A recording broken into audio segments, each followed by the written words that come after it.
আওয়ামী লীগের সাবেক এমপি পঙ্কজ দেবনাথ 28 অক্টোবরে বরিশাল মেহেদীগঞ্জ থেকে আওয়ামী লীগের ছাত্র জনতার উপর যত অত্যাচারিত করছে এই নেতাকর্মীরা তিনি রাখায় না প্রজাপতি পরিস্থান কোম্পানিতে লাইনম্যান সুপারভাইজার হিসাবে নিয়োগ দিয়ে রাখছে।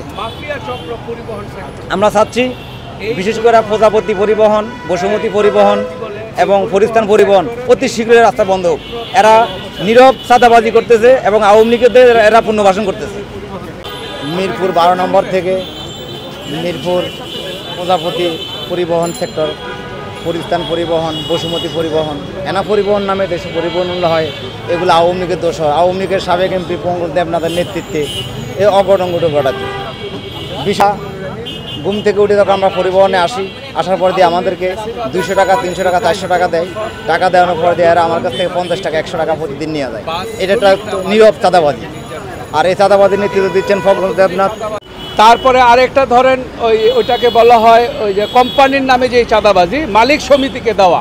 তো এই মালিক সমিতির নামে যে বছরের পর বছর কোটি কোটি টাকা চাঁদা উঠতেছে, সন্ধ্যার সময় প্রত্যেকটা বাস ড্রাইভার এবং মালিক যাইয়া 500 টাকা, কোনো গাড়িতে 800 টাকা, প্রজাপতি পরিবহন, পরিস্থান, এই সমস্ত গাড়িতে 800-900 টাকা পার গাড়িতে দেয়। তাহলে 150 গাড়ি যদি দেয় প্রতিদিন, কত টাকা উঠে? এই টাকাগুলি কোথায় যায়?